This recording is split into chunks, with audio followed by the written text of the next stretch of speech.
Au nom du Père, du Fils et du Saint-Esprit, un seul Dieu, Amen. Chers fidèles, aujourd'hui c'est le deuxième dimanche du mois copte Touba et j'aimerais vous parler et répondre à la question suivante. Pourquoi ne gardons-nous pas la parole de Dieu?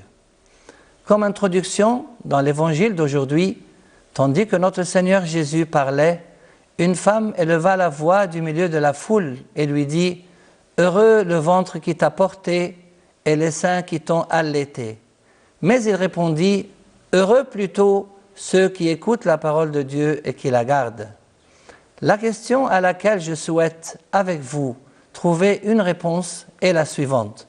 Qu'est-ce qui nous empêche et qu'est-ce qui nous aide à garder la parole de Dieu? Qu'est-ce qui nous empêche de garder la parole de Dieu? C'est la peur et le doute. La peur, dans l'évangile de l'office de l'encens du soir, Jésus obligea ses disciples à monter dans le bateau et à le précéder sur l'autre rive, pendant qu'il renverrait les foules. Et après avoir renvoyé les foules, il monta dans la montagne pour prier à l'écart. Le soir venu, il était là seul. La barque se trouvait déjà à plusieurs centaines de mètres de la terre. Elle était battue par les vagues, le vent étant contraire. Vers la fin de la nuit, il vint vers eux en marchant sur la mer.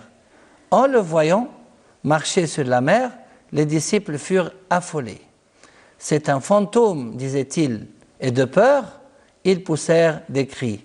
Mais aussitôt, Jésus leur parla, « Confiance, c'est moi, n'ayez pas peur. » Quant au doute, dans le même évangile de l'office de l'encens du soir, s'adressant à lui, Pierre lui dit, « Seigneur, si c'est bien toi, ordonne-moi de venir vers toi sur les eaux. » « Viens, dit-il.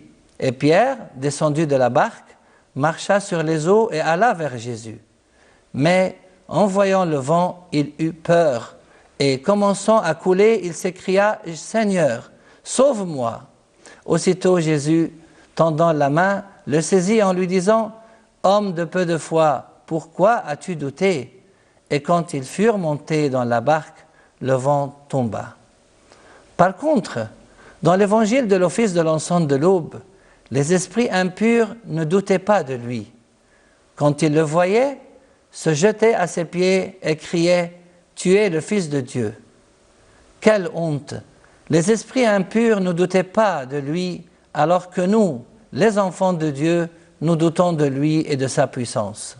Malheureusement, chers frères et sœurs, la peur et le doute sont devenus certains des phénomènes les plus dangereux de notre société, y compris chez les gens les plus civilisés. Peur de l'avenir, doute de l'autre, etc. Qu'est-ce qui nous aide à garder la parole de Dieu? D'abord, la foi agissant par l'amour, puis aimer en acte et dans la vérité, et finalement, livrer sa vie pour le nom de notre Seigneur Jésus.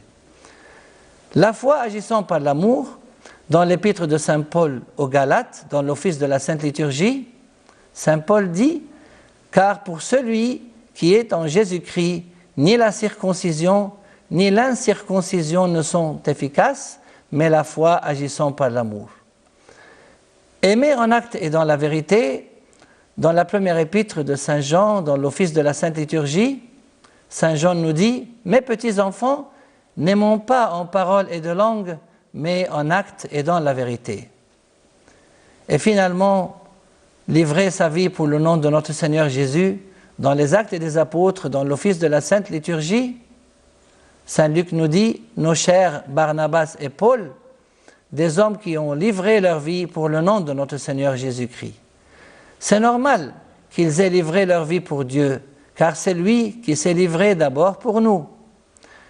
Comme c'est écrit dans l'évangile de Saint Jean chapitre 3, Dieu en effet a tant aimé le monde qu'il a livré son Fils, son unique, pour que tout homme qui croit en lui ne périsse pas, mais ait la vie éternelle.